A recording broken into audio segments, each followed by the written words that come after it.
وبه نستعين وهو خير ناصر ومعين وصلى الله على سيدنا مولانا بالقاسم محمد اللهم صل على محمد وآله الطيبين الطاهرين المعصومين الذين قال الله إنما يريد الله ليذهب عنكم الرجس أهل البيت ويطهركم تطهيرا اللهم صل على محمد ولعنة الله على أعدائهم أجمعين من يوم عداوتهم إلى قيام يوم الدين أما بعد قال الحكيم في قرآن الكريم بسم الله الرحمن الرحيم يا أيها الذين آمنوا اتقوا الله وابتغوا إليه الوسيلة وجاهدوا في سبيله لعلكم تفلحون وقال الله تبارك وتعالى في مقام آخر فاسألوا أهل الذكر إن كنتم لا تعلمون. سب سے پہلے آپ سے گزارش کروں گا کہ ایک سورہ فاتحہ 3 مرتبہ سورہ اخلاص موسیٰ بھائی کے والدین ان کی مرحومہ بھانجی کل چہلم تھا محمد علی بھائی کے برادر نسبتی علی رضا صاحب حیدر رضا ابن علی رضا میرے مرحومین آپ سب کے مرحومین اور ہماری بہن ڈاکٹر سبین کے مرحومین آپ عبادت کریں ایک سورہ فاتحہ پڑھنے کی. بسم اللہ الرحمن الرحیم الحمد للہ رب العالمین الرحمن الرحیم مالک یوم الدین ایاک نعبد و ایاک نستعین اهدنا الصراط المستقیم غیر المغضوب علیہم ولا الضالین. بسم اللہ الرحمن الرحیم قل هو اللہ احد اللہ الصمد لم یلد ولم یولد بسم اللہ الرحمن الرحیم قل هو اللہ احد اللہ الصمد لم یلد ولم یولد ولم اللهم صل على محمد وعلى محمد. آیت اللہ حافظ بشیر اور ان کے دفتر کے تمام مسئولین کے مرحومین مولانا زین نقوی کے بڑے بھائی کا انتقال ہوا تھا حافظ سید محمد باقر. ان تمام مرحومین کی مغفرت کے لیے بلندتر صلوات.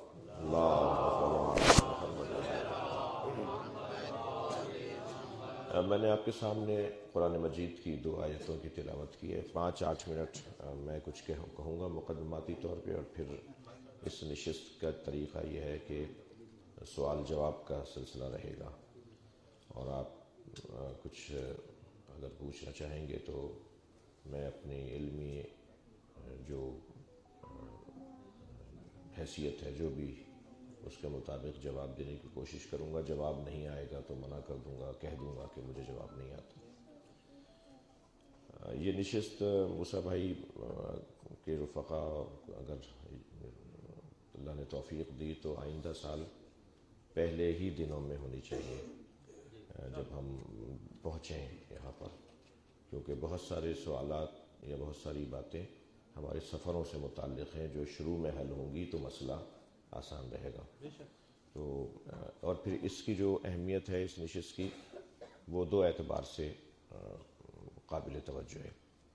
پہلی بات تو یہ کہ قرآن اور حدیث اور ائمہ کی تعلیمات کی روشنی میں محافل علمی نشست، علمی مذاکرہ علمی سب سے افضل عبادت قرار دی گئی ہے. یعنی حتیٰ ہماری جو عبادات توقیفی ہیں، جو وقت پر کرنے والی عبادات ہیں، جو وقف شدہ عبادتیں ہیں، نماز ہے، روزہ ہے، ان سے بھی زیادہ ثواب ایک اعتبار سے قرار دیا گیا ہے مذاکرہ علمی کے لیے، کیونکہ مذاکرہ علمی سے گزروں گا تو میں اچھا سجدہ کر پاؤں گا، اچھا روزہ رکھ پاؤں گا، ایک اس کے اندر وزن بڑھے گا میری عبادت میں. اس لیے ایک تو اس وجہ سے ہمیں پہلے سے ہی اس کا ذکر کرنا چاہیے. اور اس کا اہتمام کرنا چاہیے۔ دوسرا، اس نشست کا جو بہت ضرورت ہے وہ یہ کہ معمولاً میں اقرار کر رہا ہوں کہ معمولاً ہم لوگ اپنے وطن کے اندر شدید مصروفیت کی وجہ سے اور کثرت کاری کی وجہ سے مسلسل ہمارے اوپر جو مجالس کا اور جو بھی وہاں امور ہوتے ہیں ان کا دباؤ ہوتا ہے، تو ہم بیٹھ ہی نہیں پاتے اس طرح سے۔ یعنی مجلس پڑھی اور گاڑی تک پہنچتے پہنچتے ہاتھ ملا لیں، آپ سلام کر لیں، آپ کو یہی بڑا ہنر ہوتا ہے۔ کوئی سوال کر لے اور اس کا ہم جواب بھی دیں، یہ وقت ہی نہیں ہوتا، وہاں پر ماحول ہی نہیں ہوتا ایسا۔ تو کام تو ہمارا یہ تھا جو ابھی ہم کر رہے ہیں، ہمارا کام ہے۔ مثلاً ایک دفعہ ایک صاحب نے ڈرتے ڈرتے مجھ سے کہا میں ایک شرعی مسئلہ پوچھ لوں۔ میں نے کہا بھائی تم سارے مسئلے پوچھ رہے ہو، یہی نہیں پوچھ رہے، تو میں سارے کام چھوڑ کے کھڑا ہو جاؤں گا، تو مجھ سے یہ مسئلہ پوچھو۔ تم مجھے اچھا پھر مسئلے تو کم پوچھ رہے ہو، مسئلے ہمیں بتا رہے ہو۔ تو کسی کا ٹرانسفر کرانا ہے، تو کسی کی نوکری کرانی ہے، تو کسی کو پولیس سے چھڑوانا ہے، تو کسی کو، ارے بھائی یہ کام تھوڑی تھا ہمارا۔ یعنی جو کام ہمارا تھا ہی نہیں وہ سارے کام ہم کر رہے ہیں، جو ہمارا کام ہے مسئلہ بتانا وہ ہم کر ہی نہیں رہے۔ تو یہ بہت بڑا المیہ ہے۔ اس کے لیے کیا حل ہے اس کا؟ پھر یہ یعنی ہو رہا ہے نا ایسا، قصدن نہیں ہو رہا ہو لیکن حالات ایسا کر رہے ہیں، ماحول ایسا ہے کہ ہم ایسا ہو گیا ہے۔ تو اس کا حل کیا ہے؟ اس کا حل یہ ہے کہ ہر کچھ مدت کے بعد ہم کسی محفل علمی کو سجائیں اور اس میں بات کریں، گفتگو کریں۔ ممکن ہے میں آپ سے کچھ سیکھوں، آپ ممکن ہے کوئی جملہ میرے پاس کوئی ایسا کام کا نکل آئے میری گٹھڑی میں سے کہ جو کسی کے کام آ جائے۔ تو ہمیں یہ نشستیں ہمارے لیے بہت ضروری ہیں۔ شروع کیا تھا پاکستان میں بھی، گھر گھر میں، جب باب العلم میں تھا چند سال پہلے، تو ہم نارتھ میں ہر ہفتے میں ایک دن مختلف گھروں میں دعائے حدیثے کے ساتھ دعائے توسل پڑھنے کے بعد بیٹھ جاتے تھے اور ایک سوال جواب کا سلسلہ رہا۔ نارتھ کے لوگوں کو یہ ہے اندازہ کہ ایسا ہم نے کیا تھا، مگر منقطع ہو گیا۔ تو یہ اس وجہ سے بھی اس نشست کا ہونا بہت ضروری ہے۔ اور آخری وجہ اس کی یوں بھی ہے کہ ہماری قوم میں ایک چیز شدید اور کثرت سے اور اس میں اضافہ ہوتا چلا جا رہا ہے، وہ یہ کہ دین کے معاملے میں ہم اس وقت دینی مسئلے اور دینی امور سے متعلق بیٹھے ہیں۔ ہم نے کوئی انٹیریئر ڈیزائننگ کی کلاس نہیں لگائی، ہم نے یہاں کوئی مثال کے طور پہ آرکیٹیکچرل کوئی مہارت کی وہ نہیں لگائی، بیٹھے نہیں ہیں۔ ہمارا مسئلہ تو دینی حوالے سے ایک ہمارے یہاں بہت چیز شدت سے بڑھتی جا رہی ہے، اور وہ یہ کہ خود سے ایک رائے قائم کر لی جاتی ہے اور ایک تصور قائم کر لیا جاتا ہے، اور اس پہ پکے اور پختہ ہو کر باقاعدہ سینہ چوڑا کر کے، گردن ٹیڑھی کر کے، اونچی آواز کر کے، جی پیشانی پہ بل لا کر اتنے اعتماد کے ساتھ بات کی جا رہی ہوتی ہے جو بالکل ہی بات نہیں ہوتی، وہ بات ہی نہیں ہوتی، اور اس پہ ڈٹ جاتے ہیں اور اس کے اوپر ایک کیفیت ہو جاتی ہے۔ اور پھر اگر اس سے ہٹ کر کوئی کہہ رہا ہو، کچھ بات ہو رہی ہو، تو کہا جاتا ہے یہ ملا مولویوں کی بنائی ہوئی بات ہے۔ قرآن کی آیت پڑھے تو نہیں، مولویوں کے چکر میں مت پڑھنا۔ حدیث سنا رہے مولویوں کی باتیں، ارے حدیث سنا رہے ہیں تمہیں، قرآن سنا رہے ہیں، یہ مولویوں کی کیا بات ہوئی؟ مگر ایک مزاج بن گیا ایک، اور اس کا قصور میں مولوی ہوں، میں اپنے اوپر، مجھ سے جب کوئی کہتا ہے یہ ہو رہا ہے ہمارے یہاں وہ ہو رہا ہے، میں نے کہا بھائی تم ہو وجہ اس کی۔ میں اپنے قبیلے کے لوگوں سے کہتا ہوں کہ بھائی یہ آپ ہیں اس کی وجہ۔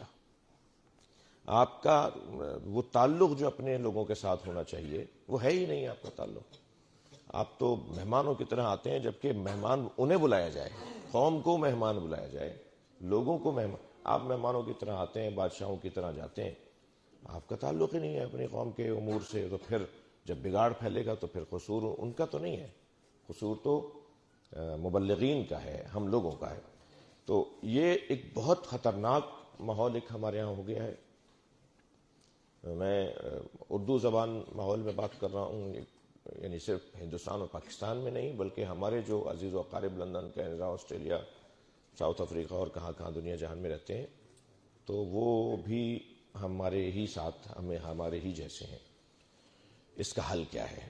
اس کا حل یہ ہے کہ ہم بار بار مجامع علمی کا، محافل علمی کا، مذاکرہ علمی کا انعقاد کریں اور بیٹھیں، بات کریں اور ایک متوجہ کریں کہ اس مسئلے کا دین نے کیا حل دیا ہے۔ میں یہیں اپنی بات کو ایک جملہ کہہ کے روک رہا ہوں اور پھر سوالات لے رہے ہیں، سوال آنا شروع ہو گئے ہیں۔ جو تحریری طور پہ سوال دے سکتے ہیں وہ سوال دیں، اور جو نہیں دے سکتے ان کو مائک دے دیا جائے گا، وہ مائک پر بات کر لیں۔ ہمارے پاس جو ہے وہ بے مشکل آدھا گھنٹہ ہے۔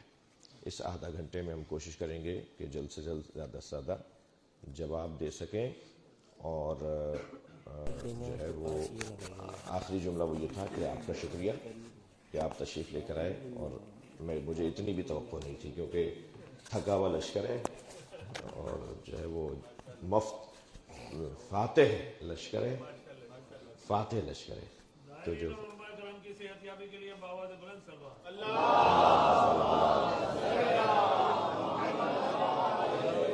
جی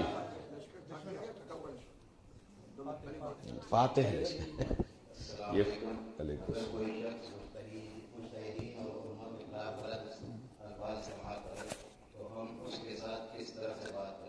کیونکہ شدید غصہ آتا ہے اور دل چاہتا ہے کہ اس کو اس کے ہی انداز میں جواب دے، لیکن تربیت نہیں ہے کہ غلط جواب نہیں دے۔ کوئی انجینئروں کے خلاف بات کرے، کوئی ڈاکٹروں کے خلاف بات کرے، کوئی سیاستدانوں کے خلاف بات کرے، کوئی جو ہے وہ علماء کے خلاف بات کرے، کسی کے بھی خلاف کوئی اگر بات کرے تو اس کی دو وجہ ہو سکتی ہے۔ ایک تو وہ شاید کسی 4 ڈاکٹروں سے غلط دوائیاں لے لے کر پریشان ہوا ہے، شاید وہ سیاستدانوں کی معاف کیجیے گا بدعنوانیوں سے تنگ آیا ہوا ہے، ایسے ہی شاید وہ 4 علماء کی طریقے سے، انداز سے، روش سے چڑا ہوا جلا بھنا ہے، اس وجہ سے ویسا کر رہا ہے۔ ایک تو وجہ یہ ہے۔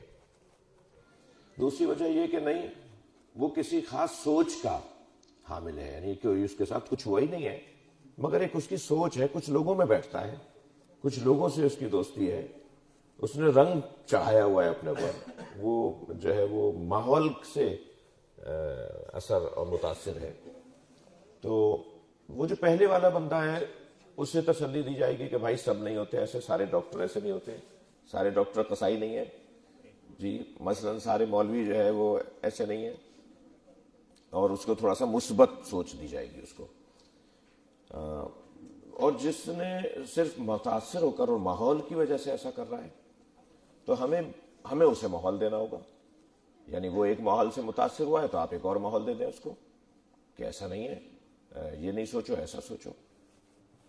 شاید تیسری قسم ایک اور بھی ہے، اور وہ یہ کہ کچھ لوگ ہیں کہ جنہیں کوئی سیاسی الجھن ہے، جنہیں کوئی سماجی الجھن ہے، جو کسی سازش کا شکار ہیں یا خود موجد ہیں اس سازش کا، اور وہ علماء کے خلاف اس لیے بولتے ہیں کہ انہیں کچھ نظر آ رہا ہے کہ کچھ ہونے جا رہا ہے، اور یعنی علمی مضبوطی ہونے جا رہی ہے، نظریاتی مضبوطی ہونے جا رہی ہے، اسلام کی مضبوطی ہونے جا رہی ہے، تشیع مضبوط ہونے جا رہی ہے، اور وہ اس سے خود یا کوئی گھبرایا ہوا ہے جس کے یہ اعلی کار ہے۔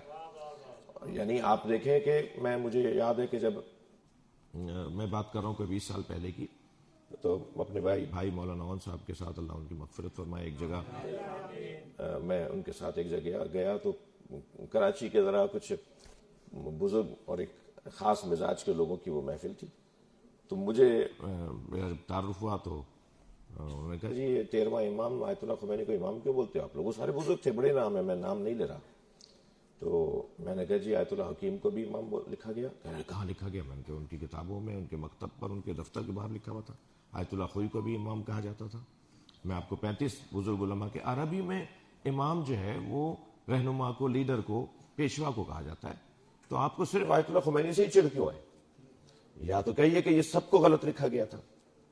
دوسرے یہ امام بے معنی معصوم امام، 13واں امام، یہ تو آپ کہہ رہے ہیں، وہ جو بولتے ہیں وہ ان کے تو ذہن میں بھی نہیں ہے۔ یہ جن لوگوں نے بولنا شروع کیا ہے یا بول رہے ہیں، ایک شخصیت سامنے آئی ہے، تو عربی میں کیونکہ امام رہنما کو کہتے ہیں، لیڈر کو کہتے ہیں۔ پھر میں نے قرآن کی 2 آیتیں پڑھ دی، میں نے کہا قرآن کے اندر ائمۃ الکفر کا بھی ذکر ہے اور ائمۃ الحق کا بھی، یدعون الی النار کا بھی ہے، ائمۃن یدعون الی النار ائمۃن یہدون الی الجنہ، دونوں کے ساتھ ائمہ کا لفظ ہے۔ تو لفظ امام جب کسی ایسے وجود کے ساتھ جڑے کہ جو حق پر ہو تو اس کی تعریف ہے، اور جب کسی ایسے کے ساتھ جڑے جو باطل پر ہو تو اس کی مذمت ہے. تو لفظ امام تو قرآن میں بھی 2 لوگوں کے لیے ہے. تو آپ یقین جانیے کہ ان کو چڑ صرف آیت اللہ خمینی سے تھی، ان کا مسئلہ کچھ اور تھا.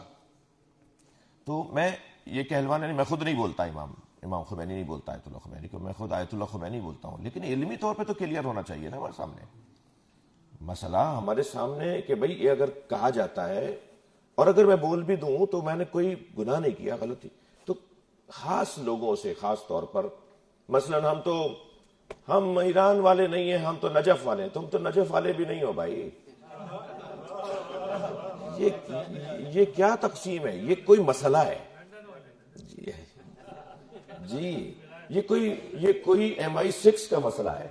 میں کھل کے بول رہا ہوں نا، یہ کوئی سازش کا شکار لوگ ہیں جو خود اس سازش کے یا تو موجد ہیں جو کم ہیں تعداد میں، یا کچھ ہیں کہ جو اس کے اہلکار ہیں اور ان کو اس میں مزہ آتا ہے. ان کی کچھ محفلیں ہیں، ان کی کچھ جو ہے وہ نشستیں ہیں، اس میں ان کا موضوع یہ ہوتا ہے.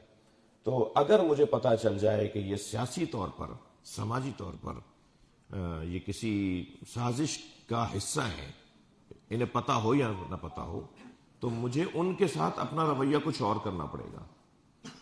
تو یہ 3 طرح کے لوگ ہیں جو اس طرح کا ماحول بناتے ہیں. اختلاف کرنا چاہیے، بات نہ ماننے والی ہو تو نہیں ماننی چاہیے، مگر جو سوال جس کی طرف ناظر ہے کہ مخالفت کرنا، بدتمیزی کرنا، مذاق بنانا، امامے کو کچھ کہنا، ابا خبا کو کچھ کہنا، مولوی کو دیکھ کر خمس خور کہنا، یہ فلاں آ گئے، بس بے ادبیاں کرنا، تو یہ افراد ان 3 میں سے ہی ہوں گے. چوتھے اور 5ویں تو ہو ہی نہیں سکتے.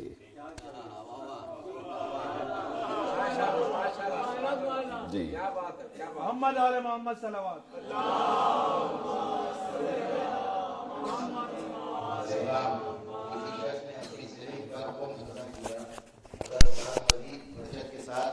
خمس رقم پر بھی خمس ادا کر دیا غلطی سے، کیا آئندہ سال اس کی رقم پچھلے دیے گئے میں شمار کر سکتے ہیں؟ ایسی غلطیاں بار بار کیا کریں. ڈبل خمس ادا کر دیا انہوں نے، تو کہہ رہے ہیں کہ یہ آئندہ سال جب دینا ہوگا تو اس کو کیا کم کیا جا سکتا ہے؟ جی ہاں، کیا جا سکتا ہے. السلام علیکم. عشرہ مبشرہ سے کیا مراد ہے؟ اور اگر ان میں 3 خلفاء راشدین کا بھی نام شامل ہے تو انہوں نے حضور کی رحلت کے بعد جو کچھ کیا اہل بیت کے ساتھ، تو کیا تب بھی یہ لوگ جنتی ہیں؟ دیکھیے، عشرہ مبشرہ کی روایت ائمہ اہل بیت کی طریقہ حدیث کے مطابق عشرہ مبشرہ کی جو حدیث ہے، روایت ہے، وہ جعلی ہے. توجہ ہے حضرات کی؟ حدیث عشرہ مبشرہ کی جو حدیث عشرہ مبشرہ جو ہے، وہ ائمہ اہل بیت کی جو تعلیمات اور ان کا جو اسلوب حدیث ہے، ان کا جو اصول حدیث ہے، اس کے مطابق وہ حدیث جعلی ہے، وہ حدیث ہے ہی نہیں. بہت واضح بات کر رہا ہوں، علمی طور پہ طے شدہ بات کر رہا ہوں میں آپ سے. ابھی کوئی میرے ذہن میں جملہ نہیں آیا، یہ ہم اس پہ کام کر چکے ہیں. تو ایک تو یہ بہت ہی روشن بات ہے کہ ایسا نہیں ہے. اور پھر اگر مان بھی لیا جائے کہ نبی مکرم نے مثلا ایسا فرمایا ہے، آپ کا یہ فرمان ہے، اور آپ نے کہا ان 10 لوگوں کو جنت کی بشارت دیتا ہوں، تو بہت اچھا جملہ ہے ہمارے بزرگ علماء اور ہمارے اساتذہ کا کہ اگر حضرت کی حدیث مانی جائے کہ صحیح ہے، تو جب کسی کو سند دی جاتی ہے، ڈگری دی جاتی ہے، جب کسی کو عنوان دیا جاتا ہے تو اس کے اس حال کے مطابق دیا جاتا ہے. وہ ڈگری اس کی کل کی ضامن نہیں بن جاتی. توجہ نہیں کیا ہم نے. یعنی اگر کسی کو مثال کے طور پہ کوئی عنوان اور اس کو اعزاز دیا جا رہا ہے، تو اس کے آج کی کیفیت کی وجہ سے، اس کی وجہ سے کل وہ کچھ بھی کرتا رہے، اس کی ضمانت نہیں دیتی وہ بشارت. ابھی مر جاتے تو جنت میں چلے جاتے، یہ مطلب ہے. جی، پہلی والی بات ہمارے یہاں مضبوط ہے. ہمارے یہاں یہ حدیث جعلی ہے. ہمارے مطابق یہ موضوع حدیث ہے، حدیث موضوع ہے، یعنی وضع شدہ ہے، گھڑی ہوئی ہے. جی بچوں کی واجبات خصوصاً نماز کے لیے کس طرح کہا جائے؟ سوشل میڈیا کے اس دور میں بچے موبائل میں لگے رہتے ہیں اور نماز کو آخری وقت میں ادا کرتے ہیں.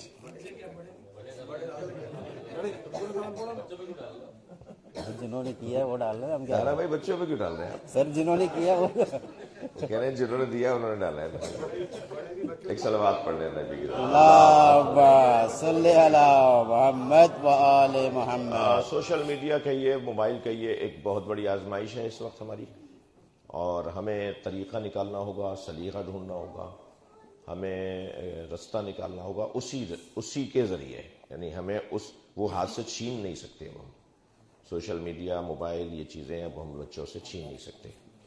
جیسا کہ ابھی مزاحاً بھی کہا گیا, صحیح ہے کہ جب بچہ بڑوں کو دیکھ رہا ہے تو وہ بھی خود بھی وہی کر رہا ہے. تو اگر ہم بچے سے چھین سکتے ہیں تو پھر اپنے آپ سے بتائیں کہ چھین سکتے ہیں, تو اس سے جان نہیں چھوٹ سکتی. اسی سے راستہ نکالنا ہوگا, اور ہمیں ان بچوں کو یا اپنے بچوں کو اس رستے سے میں جو برائیاں ہیں ان سے بچانا ہوگا.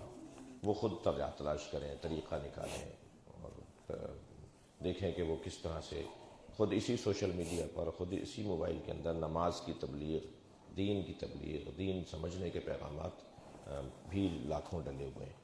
تو کیا کیا جائے؟ یہ اس میں بہت بڑا ایک حصہ ہے دینی ادارے بنانے اور چلانے والوں کا, کہ انہیں ایسے کچھ پروگرام ڈالنے پڑیں گے, ڈالنے چاہیے, ڈالے جا رہے ہیں خاص طور پہ بعض ممالک کے اندر, کہ اسی کھیل میں, اسی تفریح میں اسے دین سمجھ میں آ جائے. تو وہ اسی تفریح میں دین سمجھ سکتا ہے. اس میں کچھ حصہ ہمیں بھی ڈالنا ہوگا, کچھ والدین کو بھی. جی مثلاً جی بولیے. سلام.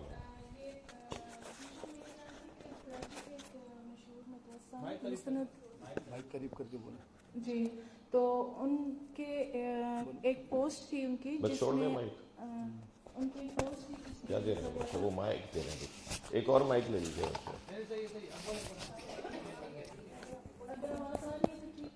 وہ کہیں ریکارڈنگ میں بھی جانا چاہتے ہیں کہ ڈالنا چاہتے ہیں, لیکن نہیں, آپ بولیے. وہی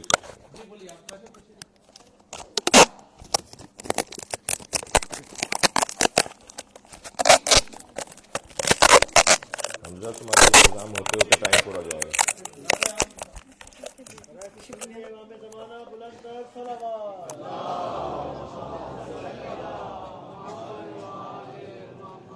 میں پھر سے شروع کرتی ہوں.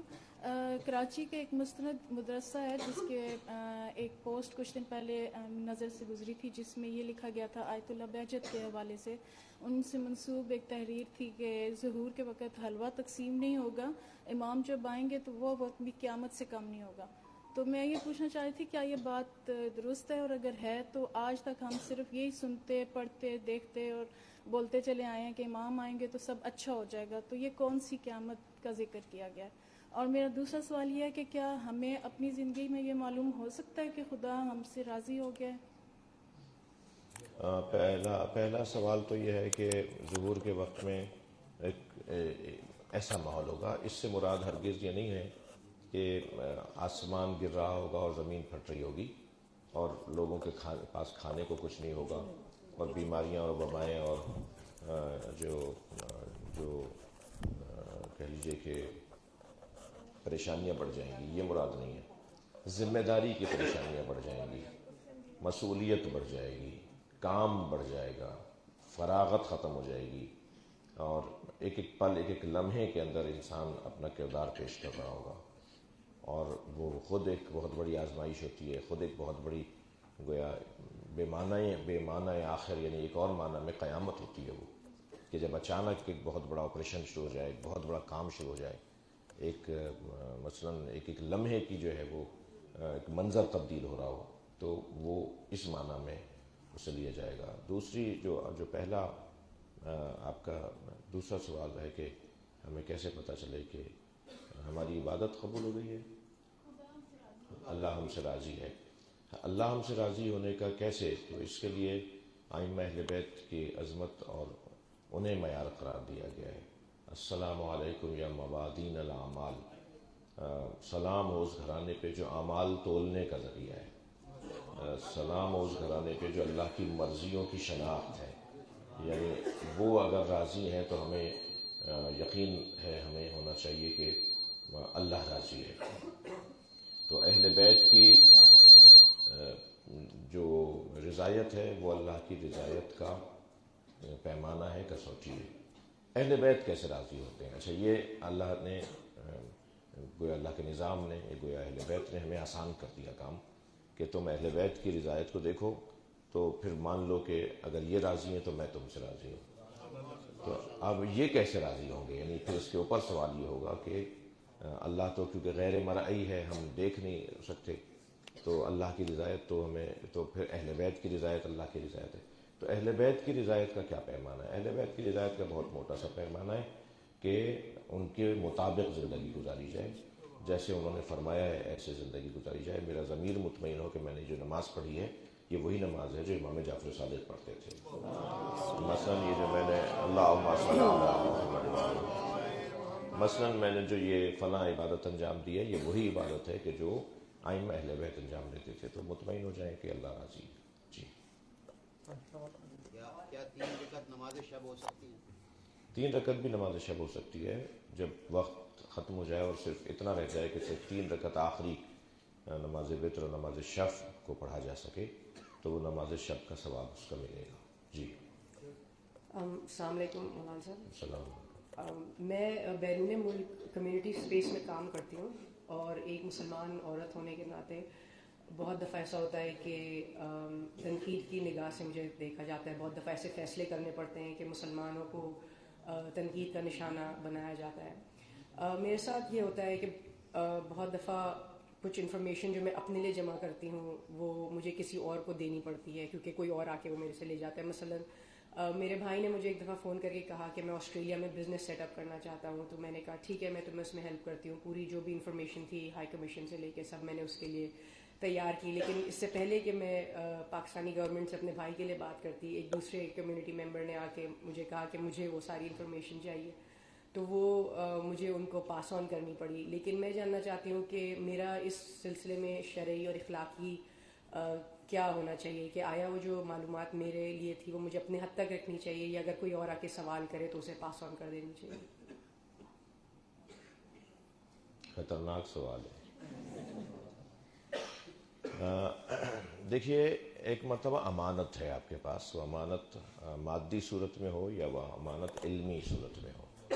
آپ کے پاس پیسہ ہے، آپ کے پاس کوئی جنس، کوئی چیز ہے کہ امانت دی گئی ہے یا آپ کو اس کا اہل قرار دیا گیا ہے، اور ایک مرتبہ معلومات یا کچھ ایسی چیزیں ہیں، راز کی چیزیں ہیں جو آپ کے پاس ہیں، تو دونوں صورتوں میں امانت سے خیانت تو کسی طور جائز نہیں ہے۔ پہلا جواب تو یہی ہے کہ امانت داری کرنی ہوگی۔ اگر یہ کسی کی چیز ہے، کسی کی چیز ہے تو آپ کو اسی کے لیے اپنے پاس رکھنی ہوگی، جب وہ آپ سے مانگے آپ دے دیں، نہیں مانگ رہا تو آپ کے پاس ایک چیز رکھی ہوئی ہے۔ دوسری جو ایک، یہ تو اصلی پہلو جواب ہے، ایک اس کا حکم ثانوی بھی ہے، اور وہ یہ کہ وہ معلومات اگر انسانی اور اسلامی معاشرے کے لیے اور انسانی بقا اور اس کی بہتری کے لیے کہیں پیش کرنے سے کسی بہت بڑے نقصان سے آپ کسی انسانی معاشرے کو بچا سکتے ہیں، فردی ذاتی مفاد نہیں، عمومی اور انسانی مفاد کی خاطر اگر آپ اس معلومات کو کہیں شیئر کر رہی ہیں اور بتا رہی ہیں تو وہ جائز ہوگا، اور شاید بعض اوقات صرف جائز نہ ہو، ثواب بھی ہو سکتا۔ جی، السلام علیکم علامہ صاحب۔ جی، آپ سے سوال تھا کہ اسٹوما کے متعلق ہمارے مذہب کے کیا احکامات ہیں؟ اسٹوما کا مطلب یہ ہے کہ لارج انٹسٹائن یا اسمال انٹسٹائن کو ایبڈومینل وال کے ساتھ کنیکٹ کر دیا جاتا ہے۔ کچھ لوگوں کی پیتھولوجک کنڈیشنز، ڈیزیزز اس طرح کے ہوتے ہیں، تو اس میں ہوتا یہ ہے کہ جو بال موومنٹ ہے وہ ایک بیگ اٹیچ کر دیا جاتا ہے جس کے اندر بال موومنٹ پھر ہوتی ہے، بجائے اس کے کہ نارمل پیسج سے ہو۔ تو اس کے لیے پھر ایسے لوگ جو ہیں وہ نماز پڑھ سکتے ہیں، وضو کر سکتے ہیں، مسجد میں جا سکتے ہیں، زیارات کر سکتے ہیں۔ انہیں ہماری فقہی زبان میں مسلول اور مبتون کہا جاتا ہے۔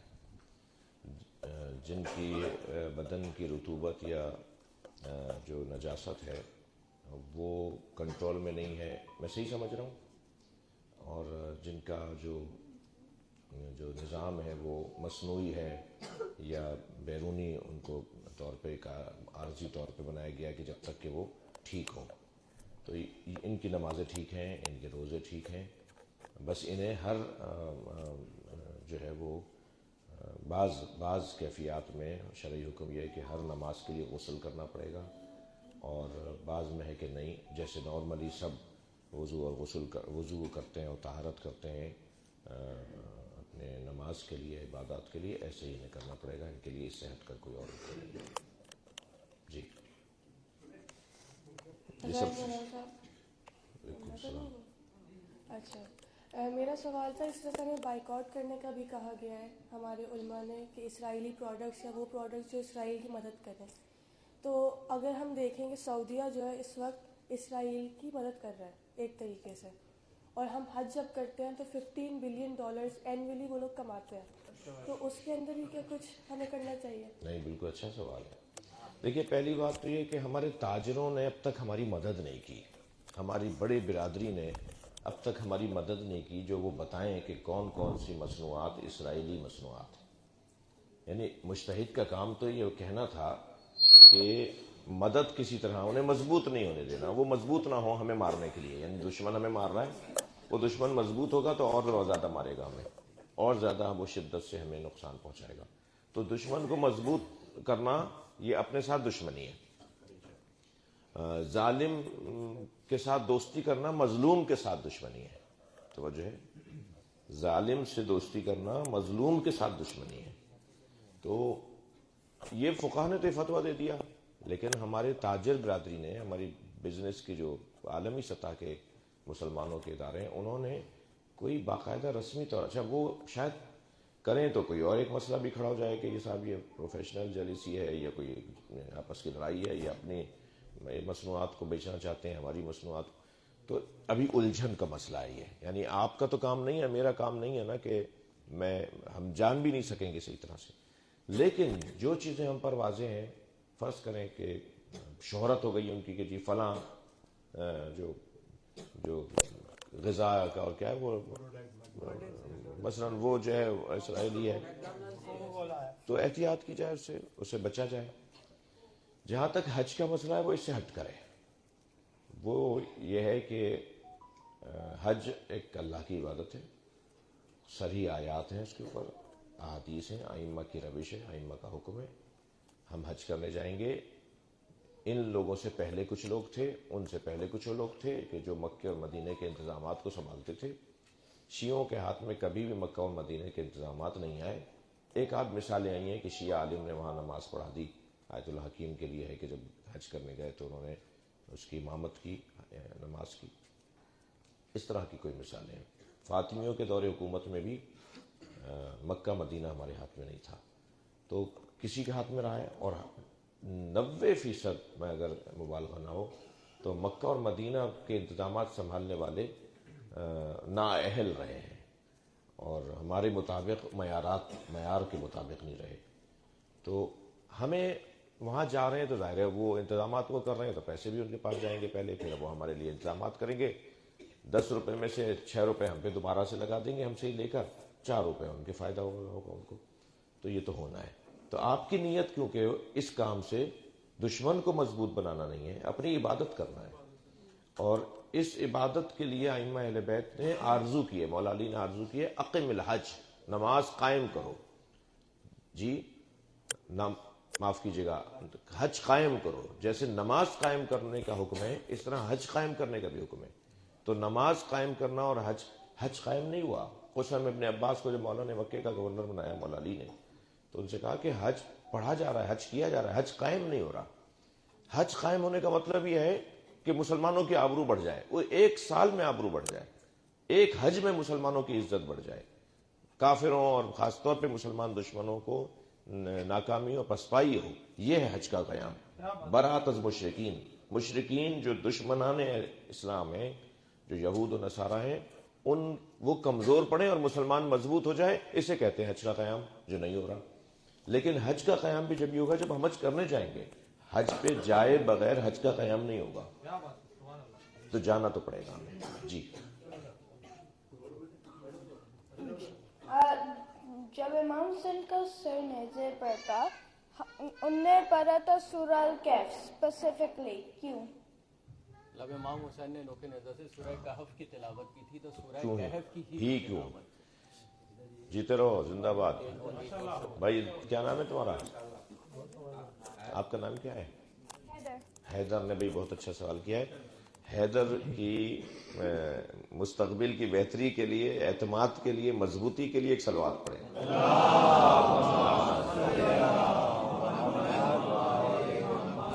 سوال کیا ہے حیدر نے, میرے بچے نے, بہت پیارے پیارے بچے نے. اس کے دادا سے ہماری دوستی ہے. یہ اب تو رہتے ہیں کہیں آسٹریلیا میں, ہے کراچی کے. ان کا ایک اور سوال بھی. اچھا ایک اور بھی ہے. پہلے والے کا جواب دے دو. پہلے والے سے مولا امام حسین کے لیے ہے کہ حضرت کا سر بریدہ نوک نیزہ پر قرآن کی تلاوت کر رہا تھا, اور قرآن کی تلاوت میں حضرت جس سورہ کی تلاوت فرما رہے تھے وہ سورہ کہف ہے. سورہ کہف جو ہے وہ اصحاب کہف کے واقعات پر اور ان سے متعلق سورہ ہے. اصحاب کہف جو غار کے اندر 300 سال تک سوئے رہے, اور پھر 300 سال کے بعد جب اٹھے, بیدار ہوئے, نیند سے جاگے, اور وہ غار سے نکل کے دوبارہ اپنے گھر کی طرف گئے, تو آپ سوچ سکتے ہیں 300 سال میں ان کے پوتے پڑ پوتے ہی ان کو دروازے پہ ملتے. تو ایسا ہی ہوا کہ ان کے پوتے پڑ پوتے ان کو ملنے لگے, اور انہی جیسے وہ بزرگ ہو چکے تھے, بلکہ پڑدادا جوان تھے اور پڑ پوتا بوڑھا تھا. یہ والا منظر تھا. تو قرآن نے ان کے اس واقعے کو اللہ کی عجیب آیات میں سے قرار دیا ہے. یعنی کوئی زندہ ہو اور اسے مردہ سمجھا جائے, یعنی وہ کوئی زندہ ہو اور اسے مردہ سمجھا جائے. تو کیونکہ اس آیت کا پیغام یہ ہے کہ کوئی زندہ ہے تم اسے مردہ سمجھ رہے ہو. تو امام حسین نے اس آیت کی تلاوت اس لیے فرمائی کہ امام اپنے سر سے, کٹے ہوئے سر سے بتا رہے تھے کہ تم سمجھ رہے ہو مجھے مار دیا ہے, میں تو زندہ ہوں. یہ وجہ تھی. ان اصحاب الکہف ورقیم کانوا من آیاتنا عجبا, یہ آیت ہے کہ اصحاب کہف اور ان کے ساتھی اللہ کی عجیب آیات میں سے. تو جب ایک شخص نے حضرت سے یہ آواز سنی تو قریب جا کے کہنے لگا, اے صاحب سر, تو ان سے بھی زیادہ عجیب ہے. ان کا تو کم سے کم بدن پورا تھا, ان کا سر کٹا ہوا نہیں تھا. تمہارا تو سر کٹا ہوا بھی ہے, اس کے باوجود تم بات کر رہے ہو, تو تم تو ان سے بھی زیادہ عجیب ہو. جی دوسرا سوال. دوسرا سوال ہے میرا کہ حضرت ان کا سیپریٹ روزہ ہے, لیکن امام حسین نے دونوں بھائیوں کا جنازہ خیمے تک لائے, کیوں؟ پہلی بات تو یہ کہ جو مزارات میں کچھ مزارات ہیں جن میں رائے مختلف ہے. یعنی یہ حضرت اون ابن علی ہیں, مولا علی کے ایک بیٹے اون, حضرت عباس کے ایک بھائی اون, حضرت عباس کے 3 بھائی اور تھے, اون, جعفر, عثمان, حضرت عباس, اور چاروں بھائی کربلا میں شہید ہوئے. تو حضرت عباس اور ان کے 3 بھائیوں کا جو ننیحال ہے, جس ننیحال کا جو قبیلہ ہے, اس قبیلے کے لوگ کچھ یزیدی لشکر میں بھی تھے. ٹھیک ہے, تو رشتہ داریاں بھی کہ بھائی ٹھیک ہے ہم نے مارا اسے, لیکن وہ کہتے ہیں نا کہ اپنا جو ہوتا ہے وہ مار کے بھی سائے میں پھینکتا ہے. تو کہ بھائی چلو جنازہ اس کا دفنا دو, ہم نے ہی مارا ہے مگر ہم اس کا جنازہ بھی دفنائیں گے. تو یہ حضرت اون ابن علی کے نام سے مشہور تھے اور کچھ عرصے پہلے تک. تو یا حضرت اون ابن علی ہیں, تو یہ قصہ ہے کہ ان کا لاشا لے جا رہے تھے دفنانے کے لیے, اور پھر اس جگہ علیحدہ لے جا کے دفنا دیا.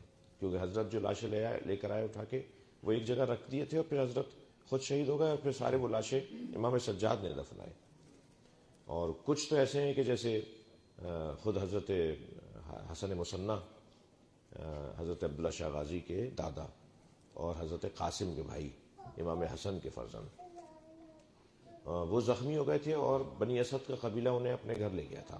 وہ شہید نہیں ہوئے تھے, لاشوں میں تھے ایسے کہ جیسے شہید ہو گیا, تو انہیں لے گئے تھے. بہرحال وہ بعد میں ٹھیک ہوئے, پھر مدینہ پہنچے, پھر صحیح ہوئے, پھر ان کی شادی حضرت فاطمہ صغرا سے فاطمہ کبریٰ سے ہوئی اور پھر ان کی نسل سے حضرت زید شیعہ. تو یہ جو حضرت اون ہیں ان کے بارے میں یہ طے کرنا بہت مشکل ہے کہ یہ حضرت اون ابن علی ہیں یا اون ابن عبداللہ ہیں. ٹھیک ہے. میرا سوال یہ ہے کہ میں بھی فرسٹ ٹائم آیا ہوں زیارات پہ, تو یہاں پہ آ کے عبادت بھی کی, پرسہ بھی کیا, نماز بھی پڑھی, جو عبادت ہمیں پتہ تھی وہ ہمیں ساری کی, گریہ بھی کیا. تو ہمیں کیسے پتہ چلے گا کہ ہماری عبادت جو ہم زیارات کے لیے آئے یہ قبول ہے؟ آیا کہ اس کا دار و مدار اس چیز پہ ہے کہ ہم نے کتنی عبادت کی ہے یہاں پہ, یا اس کا دار و مدار اس چیز پہ کہ ہم یہاں سے واپس پاکستان جائیں گے تو اپنی زندگی کو کیسے بسر کریں گے؟ تو اس کا کس چیز پہ ہوگا کہ یہ قبول ہے, اس پتہ کیسے چلے گا؟ کسی چیز کا یہ سوال تو دوبارہ تکرار نہیں کرنا صاحب. سوال فرما رہے ہیں کہ ہم نے عبادات کی ہیں, گریہ کیا ہے, عزاداری کی ہے, ہم حاضر ہوئے ہیں, ہمیں کیسے پتہ چلے گا کہ ہماری عبادت قبول ہے؟ اسپیسیفکلی زیارات قبول ہیں, یعنی میرا یہ کوشچن, عبادات تو ہم نے کی ہے لیکن اسپیسیفکلی زیارات قبول ہیں, یہ ہمیں کیسے؟ جو پیمانہ زیارات قبول ہیں اس کا ہے وہی پیمانہ نماز قبول ہے اس کا ہے, روزہ قبول ہے اس کا ہے. عبادت عبادت ہے, عبادت کے نام ہیں, عبادتوں کی قسمیں ہیں. تو پیمانہ سب کا ایک ہی ہے. اور پیمانہ جو ایک روشن پیمانہ میں عرض کرنا چاہوں گا وہ یہ کہ میں اپنے آپ سے پوچھوں کہ یہ میں نے ریاکارانہ طور پہ عبادت انجام دی ہے یا یہ میں نے خالصتاً اللہ کے لیے عبادت دی ہے. اگر میری وہ دکھاوے کی تھی, بناوٹ کی تھی, بعض اوقات عمل انجام پانے سے پہلے خراب ہو جاتا ہے, بعض اوقات عمل کے درمیان خراب ہو جاتا ہے, بعض اوقات عمل ہو جانے کے بعد خراب ہو جاتا ہے. تو ہم نے جو عمل انجام دیا ہے وہ اگر قربتاً اللہ تھا, خالصتاً للہ تھا, آواز قربت الہی کے لیے تھا, آغاز میں تو وہ قبول ہے, درمیان میں بھی کبھی خراب ہو جاتا ہے, یعنی عمل کرتے کرتے ایک مرتبہ دکھاوے کی نیت شروع ہو جاتی ہے, بناوٹ کی نیت شروع ہو جاتی ہے. بعض اوقات نہیں, عمل پورا ہو گیا ہے, اب گھر جا کر ہم اس کو خراب کر دیں گے, تو بعد میں بھی ایک چیز فاسد ہو سکتی ہے, گندی ہو سکتی ہے, سڑی بھی ہو سکتی ہے, قابل جو ہے وہ رد ہو سکتی ہے کہ وہ رد ہو جائے. تو ہمیں اس کی حفاظت بھی کرنی ہے اپنے خلوص کے ساتھ, اپنی نیتوں کے کو صاف رکھنے کے ساتھ. جی السلام علیکم. وعلیکم السلام. سلام. ہم لوگ جو ہے نماز باجماعت یہیں ادا کریں گے, اب سے 5 منٹ کے بعد باجماعت کا ٹائم. آپ نے مجلس میں فرمایا تھا جو بندے کو یقین دلوانا ہو قسم کھا لیتے ہیں, اور اگلا بندہ یقین نہ کرے تو جو نہیں کر رہا, جس نے قسم کھائی ہے اسے, جیسے میں نے قسم کھائی ہے, یہ میں نے شہنشاہ نقوی صاحب سے ملاقات کی ہے, وہ دوسرا غیرت نہیں کی, میں کہوں گا میں اپنی قسم کھاتا ہوں کہ میں نے شہنشاہ نقوی صاحب سے کی ہے. اب وہ جو نہیں یقین کر رہا اس کا کیا علاج ہے؟ اس کا علاج خاموشی ہے.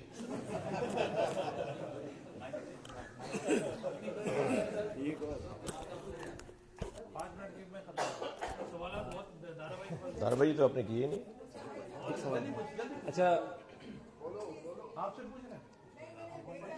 پرچے بھیجا.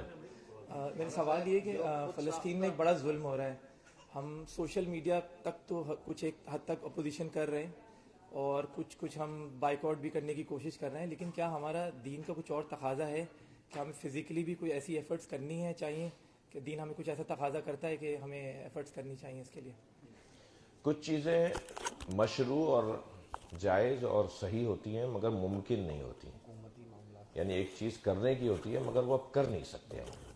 ہمیں خاص طور پہ فلسطین کے حوالے سے جو اس وقت کر رہے ہیں, اس سے زیادہ والا کام تو یہ ہے کہ ہم وہاں پہنچ جائیں اور جا کے ہم اس جہاد میں شریک ہوں اور ہم صہیونیوں اور یہودی اسرائیلیوں کو ماریں اور مسلمانوں کی مضبوطی اور حمایت کریں.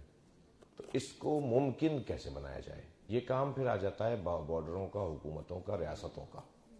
جیسے شام میں ہوا تھا یہ جو بی بی کے روزے کی حفاظت کی خاطر فاطمینیون کا نام یا زینبیون کا نام لیا جاتا ہے, یہ جو کیا گیا تھا یہ کام تو ریاستوں کا تھا نا. ہم نے کہا وہاں پر بھی پاکستان کے فورموں پہ بھی کہ بھائی جب آپ جا ہی نہیں رہے تھے, جب آپ کی طرف سے کوئی پالیسی نہیں تھی تو پھر کوئی تو جاتا نا حفاظت کرنے کے لیے. اور آئندہ بھی کسی ایسے مقام پر کوئی اگر حملہ ہو جاتا ہے اور آپ کی طرف سے کوئی پالیسی نہیں ہوتی ہے, آپ کچھ بولتے ہی نہیں ہیں, آپ جیسے آپ کو کوئی اثر ہی نہیں ہو رہا, تو کیا ہمیں کوئی جواب نہیں دینا اپنے اللہ رسول کو؟ تو کام یہ ریاستوں کا ہے، حکومتوں کا ہے، اور اگر ریاستی اور حکومتی بغاوت یا جس کو کہہ لیجئے کہ فساد کا سبب ہمارے کام بنے گا تو ایک چیز ٹھیک کرنے کے لیے ہم دوسری چیز خراب کر رہے ہوں گے. تو ہمیں اس چیز کو ٹھیک کرنا ہے مگر اس چیز کو خراب بھی نہیں کرنا. جی. بیٹھ کر نماز پڑھنے میں سجدہ کیسے کیا جاتا ہے اور رشتہ داروں سے صلہ رحمی کس حد تک کرنی چاہیے؟ ان دونوں باتوں کو جوڑوں. ایک اور بھی ہے، ایک اور، سحر اور جادو کس حد تک اثر انداز ہوتا ہے ہماری زندگیوں پر، شریعت میں اس کے متعلق کیا ہوگا؟ اذان ہو گئی، بس مختصر اس کا جواب ہے کہ ایک تو یہ کہ جادو اور ان چیزوں کے اثرات ہوتے ہیں اور ان کا توڑ بھی دعاؤں کی صورت میں اور کچھ وظائف کی صورت میں بتایا گیا ہے. بیٹھ کے نماز پڑھنا، ہم بیٹھ کے نماز پڑھنے والے کی کئی قسمیں ہیں، یعنی ایک جیسا حکم نہیں ہے سب کا. کچھ تو وہ ہیں جو جھک نہیں سکتے اس لیے بیٹھ کے نماز پڑھیں، کچھ وہ ہیں جو کھڑے نہیں ہو سکتے اس لیے بیٹھ کے نماز پڑھیں، کچھ ہیں جو صرف رکوع نہیں کر سکتے سجدہ کر سکتے ہیں اس لیے نماز بیٹھ کے پڑھیں. تو ہر شخص کا حکم علیحدہ ہے. لیکن اگر کوئی شخص جو ہے وہ جھک نہیں سکتا اور وہ سجدگاہ کو اٹھائے گا اور سجدے کے موقع پہ پیشانی کو پر سجدگاہ کو رکھ کر اپنے ہاتھ میں لے کر ذکر سجدہ پڑھے گا، پھر اس کو علیحدہ کرے گا، استغفر اللہ ربی واتوب الیہ جو دونوں سجدوں کے بیچ کا ذکر ہے وہ کرے گا، پھر دوبارہ سجدگاہ رکھ کے جو ہے وہ ذکر سجدہ کرے گا. یا جو جھک نہیں سکتا. لیکن جو نیچے سے نہیں بیٹھا ہوا نہیں کھڑا ہو سکتا، وہ کرسی پہ بیٹھ کے نماز پڑھ رہا ہے تو وہ رکوع تو کر سکتا ہے، وہ جو آگے میز رکھی ہوئی ہے اس کے اوپر جھک کے سجدہ تو کر سکتا ہے، تو اسے سجدہ کرنا پڑے گا. اور ایک اور تھا اس کے اندر، رشتہ داروں سے صلہ رحمی کس حد تک کرنی چاہیے؟ رشتہ داروں سے صلہ رحمی آخری حد تک کرنی چاہیے. اور وہ آخری حد یہ ہے کہ وہ تعلقات توڑیں اور تم تعلقات جوڑو. دعا کریں گے. جی آپ رہ گیا، آپ ویسے پوچھیں، جلدی پوچھ لیں. جب نماز نہیں ہونی ہے تو پورے کروا لو جماعت پھر ہم یہی کریں اگر آپ لوگ تیار ہیں، پھر ہم 2-3 سوال پوچھ لیتے ہیں.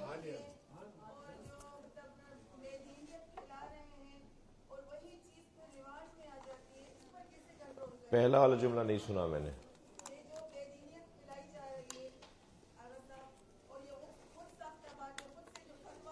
کیا بات ہے؟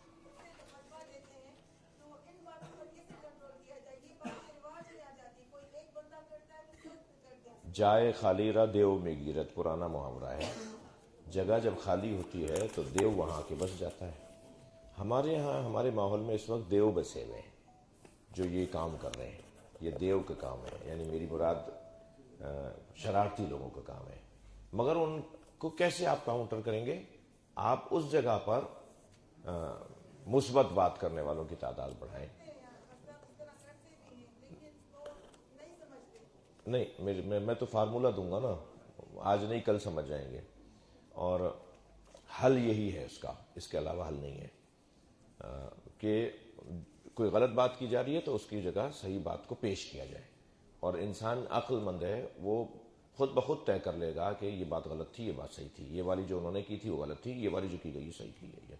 معقول انداز سے، مدلل انداز سے، مناسب انداز سے اپنی صحیح بات کو پیش کیا جائے تو یہ کاؤنٹر ہو جائے گا اور مسئلہ حل ہو جائے گا. نماز ہونے جا رہی ہے اور نماز کے حوالے سے سوال ہے کہ مستحبات جو ہیں طالب علم کی حیثیت سے جو میں سمجھتا ہوں وہ یہ ہے کہ ہمارے ائمہ اہل بیت اطہار رسول اللہ صلی اللہ علیہ وسلم جس طرح نماز پڑھتے تھے، روزے وغیرہ جو بھی عبادات تھی، تو مستحبات ہم انہیں کہتے ہیں. تو نماز کی جو مستحبات ہیں، میں نے جو ابھی عراق میں وہ دیکھا یہاں آ کر، تو یہاں پہ میں دیکھ رہا ہوں کہ مستحبات کو کوئی ویلیو نہیں دی جا رہی، اس پر عمل ہی نہیں ہو رہا. مثال کے طور پر کہ ہر تکبیر کے لیے توضیح مسائل میں یہی لکھا، میں نے جو پڑھا ہے کہ آیت اللہ سستانی بھی کہتے ہیں اور آیت اللہ خامنہی کی بھی اس میں یہی ہے کہ تکبیرۃ الاحرام میں ہاتھ یہاں تک آنے چاہیے. لیکن ہمارے مومنین پاکستان میں تو یہ میں دیکھ ہی رہا تھا، میں نے اس پہ بڑی کاوشیں کر رہا ہوں میں، لیکن یہاں پر بھی میں دیکھ رہا ہوں کہ ایرانی اور دوسرے لوگ ایسے کر کے کیا اور سجدے میں چلے گئے، ایسے کیا رکوع میں چلے گئے، ایسے کیا استغفر اللہ. تو مستحبات کے اوپر کیوں نہیں عمل درآمد ہو رہا ہے اور کیا یہ ہونا چاہیے؟ آخری زمانے کی نشانیوں میں سے ہے کہ مستحبات کو ترقیت دیا جائے گا، واجبات کے اوپر عمل کرنے والے ڈھونڈنے سے ملیں گے. یہ آخری زمانے کی علامتوں میں سے ہے. لوگوں کے پاس وقت کم ہوگا، لوگ واجب انجام دے لیں تو یہی ان کا ہنر ہوگا. آج کے زمانے میں جو بھاگ دوڑ کی مشینی زندگی ہو گئی ہے، اس میں وہ کہتا ہے جی میں واجب کر رہا ہوں، مجھ پر یہی اللہ کا کرم ہے کہ میں حرام اور گناہ سے بچ رہا ہوں۔ جی بیٹا تم، یہ بچی پیچھے یا ویسے ہی ہاتھ اٹھا رہی ہو؟ ہاں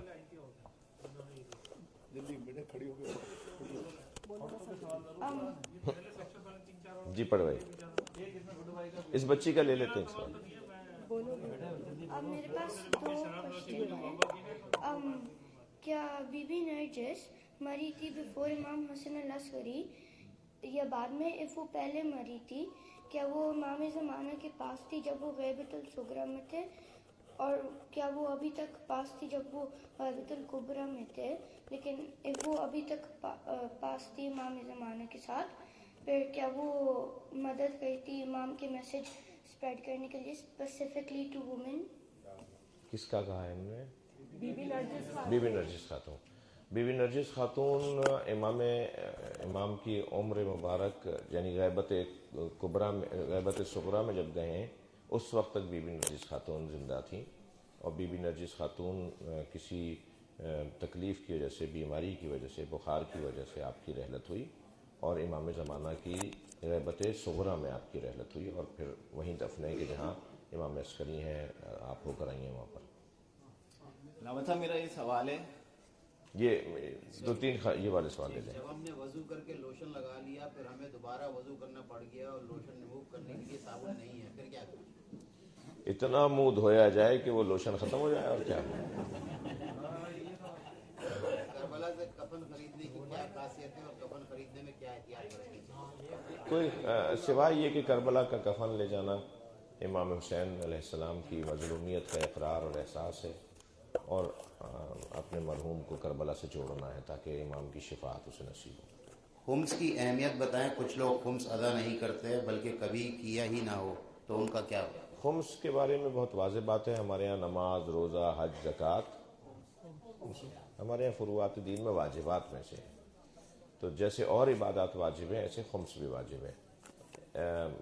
ممکن ہے کہ کسی فیکٹری کے مالک کا جو ہے وہ 2 کروڑ خمس نکلے سال میں، اور کسی ٹھیلا لگانے والے کا سال میں 100 روپے خمس نکلے، تو ایک 5 روپے کا خمس بھی اصل بحث یہ ہے کہ میں اپنی مالی معاملات پر محاسبہ کرتا ہوں، تب ایک اچھا شیعہ کہلاؤں گا۔ تو اپنے مالی معاملات کا ایک محاسبہ رکھوں میں، خمس کا فلسفہ یہ ہے۔ میں سال بھر میں یہاں تو میں اپنے مالی معاملات کو تو روزانہ دیکھ رہا ہوں نا، تو سال بھر میں حساب کرنے میں کون سی مشکل بات ہے؟ تو مجھے سال میں اپنے مالی محاسبات کرنے ہوں گے، تو اس میں دیکھنا ہوگا کہ کچھ بچا تو بچے ہوئے سے 5واں حصہ، کچھ بھی نہیں بچا تو واجب ہی نہیں ہے وہ عمل۔ اب وہ جو 5واں حصہ ہے، ضروری نہیں ہے کہ بھئی مولانا میرا تو کچھ بچتا ہی نہیں ہے، میں کہتا ہوں 90% یہ بے احتیاطی کا جملہ ہے کہ کچھ نہیں بچتا۔ آپ نے کبھی حساب کیا؟ میں نے کبھی حساب کیا؟ جب ہم حساب کریں گے تو ممکن ہے ہمارے ذہن میں خمس کا ہی آتا ہے، کوئی بڑی رقم نکلے گی تو بھئی ہم بچتی نہیں، بھئی 5 روپے نکلیں گے، 10 روپے نکلیں گے، جی 1000 روپے نکلیں گے سال میں خمس کے، تو مجھے حساب تو کرنا چاہیے۔ ایک واجب عمل ہے، اور چونکہ مالی عمل ہے تو مالی معاملات کے اندر کیونکہ تہمتوں کا عنوان ہوتا ہے، تہمتوں کا اندیشہ ہوتا ہے، اس لیے اس تہمتوں کے عنوانات سے بچتے ہوئے میں بھی نہیں بتاتا صحیح طرح آپ کو، یعنی میں مولوی بھی ڈرتا ہوں کہ اگر میں نے خمس کے طریقے حساب بتائے تو کہیں گے ان کا اپنا کوئی چکر ہے، نہیں بھائی خدا کے واسطے اپنا واجب نہیں چھوڑیں اس پروپیگنڈے کے چکر میں، ان باتوں کے چکر میں کہ جی باتیں کی گئی ہیں، باتیں پھیلائی گئی ہیں۔ اس وقت جتنا خمس کے ذریعے پوری دنیا میں شیعت مضبوط ہو رہی ہے، تشیع مضبوط ہو رہی ہے، اسلام مضبوط ہو رہا ہے، وہ ماضی میں نہیں تھا۔ بہت کام ہو رہا ہے خمس کے ذریعے سے، جن کی رقمیں بڑی نکلتی ہیں، جو اپنے مراجع، اپنے مقلدین تک پہنچاتے ہیں، یا جنہیں اہل سمجھتے ہیں، جو کام کر رہے ہیں ان تک پہنچاتے ہیں، یہ خود کر رہے ہیں۔ کتنی بڑی تعداد میں خمس نکالنے والے ہیں جو خود اپنے خمس سے ہی ادارے بنا رہے ہیں، اسکول بنا رہے ہیں، ہاسپٹل بنا رہے ہیں، یتیموں کے لیے، بیواؤں کے لیے کام کر رہے ہیں، غریب سادات کے لیے سوسائٹیاں بنا رہے ہیں۔ پاکستان میں اس وقت خمس کے ذریعے سے کوئی 15-20 سوسائٹیاں بنی ہوئی ہیں پورے ملک میں، جو سہم سادات سے سادات کے لیے بنی ہے، اور سادات اس میں رہ رہے ہیں، کراچی کے علاوہ بھی۔ تو ہمیں سب کو اپنا ایک سالانہ تاریخ طے کرنا چاہیے، اور اس تاریخ پر بیٹھ جائیں کہ سب میرے پاس دارائی کیا ہے، بینک میں 2000 پڑھیں، جیب میں 1000 پڑھیں۔ اہلیہ کو مثال کے طور پہ میں نے امانتاً کو پیسے دیے تھے کہ رکھ لو گھر میں, انہوں نے کہا جی 5,000 بچ گئے. مثال کے طور پہ میں نے کچھ چیزیں خریدی تھیں جو سال بھر استعمال نہیں ہوئی ہیں, ان کی ایک لسٹ بنائی, ان سب کا تخمینہ لگایا کہ یہ 20,000 روپے کی چیزیں ہیں, 20,000 میں سے کتنے بنیں گے, 4,000 روپے. کیش میرے پاس 3,000 روپے, 3,000 میں سے کتنے بنیں گے, 600 روپے مثلا. تو میں ٹوٹل کیا کہ بھائی اس دفعہ کا میرا خمس جو ہے وہ 4,500 روپے نکل رہا ہے, مجھے بیٹھنا پڑے گا. جی اولاد کے لیے مسلم بن نقیل کی منت کے حوالے سے بات کریں کہ اولاد ہونے پر نام مسلم رکھنا ہوتا ہے. جی اگر منت یہی مانیں گے کہ اولاد ہوگی تو میں مسلم نام رکھوں گا تو نام رکھنا پڑے گا. جی جب حرموں میں ہم داخل ہوں تو یہ کیونکہ مقامات مقدسہ ہیں, یا انبیاء کرام, اولیاء الہی اور فرشتوں کی اماجگاہ ہے, ان کے رہنے کی جگہ ہے. ہم ان کے پاس داخل ہو رہے ہیں تو ہمیں پوچھ کر داخل ہونا ہوگا, ہمیں اجازت لینی ہوگی ہر دفعہ. جناب حر جب مولا کی طرف واپس آئے تھے یزید کو چھوڑ کے, تو پانی اپنے ساتھ کیوں نہیں لائے جبکہ ان کو پتا تھا کہ دوسری طرف بچے پیاسے تھے؟ وہ تو خود پیاسے آئے نا, خود وہ پانی بھی نہیں لے کے آئے, خود بھی نہیں پی کر آئے.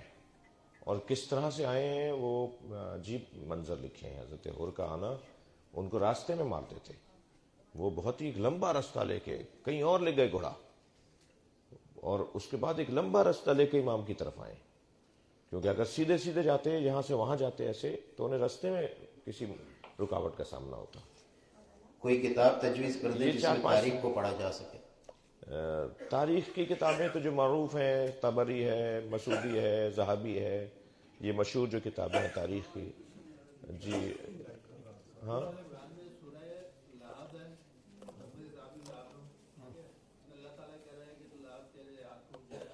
بولے.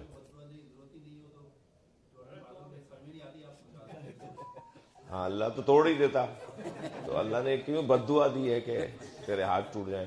اصل میں کچھ قرآن میں آیات ایسی ہیں کہ جو اللہ نے ہمارے لیے چھوڑی ہیں, اور ہمیں پیغام دیا ہے کہ ایسے لوگوں کے ساتھ پھر ایسا ایک رہے گا کہ تادیر یا تا قیامت ان کے لیے ایک لعنت کا سلسلہ رہے گا. اگر اللہ ہاتھ توڑ دیتا تو آج تک ہم یہ سورہ پڑھ کے اس کے ہاتھ توڑنے کی بات نہ کرتے, قصہ ہی ختم ہو جاتا. تو اس کو ہمارے ذہنوں میں زندہ رکھا ہے. اسے جہاں جو اچھے کردار ہیں انہیں اللہ نے قرآن میں رکھا ہے, وہاں کچھ برے کرداروں کو بھی قرآن میں رکھا ہے, تاکہ ہم دونوں کو دیکھ کر ہماری ہدایت کے لیے اللہ نے ایسا کیا. جی ہمارے لیے, تاکہ ہم اس کو اپنی لعنتوں میں شامل رکھیں. کبھی کبھی ہمارا دل تھکنے لگتا ہے. ہم ہر سال کربلا آتے ہیں اور شاید کچھ مسلسل مانگی گئی دعاؤں کے پورا نہ ہونے کی وجہ سے دل سے دعا مانگنے کی آس ہی ختم ہو جاتی ہے اور دعا مانگنے کا دل نہیں چاہتا. یہ سب اس طرف کے جو پہلی بار حرم دیکھنے کی محبت ہوتی ہے وہ ہم اپنے دل میں کیسے بنائے رکھیں کہ ہمارا دل بھی نہ تھکے؟ ہمیں نیت صحیح کرنی ہوگی. ہم دعا اس لیے مانگتے ہیں کہ ہمارا کام ہو جائے, یہ ہم دعا اس لیے مانگتے ہیں کہ دعا مانگنا عبادت ہے. امام زین العابدین علیہ السلام کا فرمانا ہے کہ یا اللہ میں تجھ سے دعا اس لیے نہیں مانگتا کہ میرا کام ہو جائے, میں اس لیے دعا مانگتا ہوں کہ تو نے دعا مانگنے کا حکم دیا ہے. ہمارا کام مانگنا ہے, ہم اللہ کی ذمہ داریاں تھوڑی بتائیں گے کہ اسے کیا کرنا ہے. اسے جو کرنا ہے, مولا کو جو کرنا ہے وہ مولا جانتے ہیں, ہم تھوڑی بتائیں گے. ہمارا کام تو مانگنا ہے. ہم مانگتے ہیں, فقیر ہیں, محتاج ہیں, ہمیں اپنے آپ کو فقیر و محتاج ہی رکھنا چاہیے, مولا کے ساتھ کاروباری نہیں بننا چاہیے کہ ہم نے 6 دفعہ آئے ہیں تو اب آپ بھی کچھ کریں. بھائی کوئی مولا سے کاروبار ہے, مولا سے کوئی ہمارا لین دین ہے کہ اگر ہم نے 4 دفعہ حاضری دی ہے تو مولا بھی 4 دفعہ ہمارے ساتھ کچھ اچھا کریں. مولا خود جانتے ہیں کہ انہیں کیا کرنا ہے. ہمیں جو کرنا ہے ہم کریں, انہیں جو کرنا ہے انہیں نہ بتائیں ہم کہ انہیں کیا کرنا ہے. ایک بہت اہم سوال ہے کہ آن لائن ہے کہ بیگمات کو کنٹرول کرنے کی کوئی دعا بتا. ایک سوال اور آ جائے گا کہ شوہروں کو کنٹرول کیسے کیا جائے, تو شوہر کہنے پہلے ہی کنٹرول ہے, دعا نہیں ہے. جی السلام علیکم آغا. میرے 2 سوال ہیں. ایک تو یہ کہ ایک جو ہمارا جو فلائٹ کا ٹائم ہے, جب یہاں سے ہم روانہ ہوں گے تو فجر کا وقت نہیں ہوگا, اور جب وہاں پہنچیں گے تو فجر قضا ہو چکی ہوگی. اور جو دوسرا سوال ہے وہ یہ ہے کہ روزوں کی قضا کس طرح سے ہے, اور اگر 1 سال گزر جاتے ہم نے اس کا فدیہ بھی نہیں ادا کیا تو کیا اگر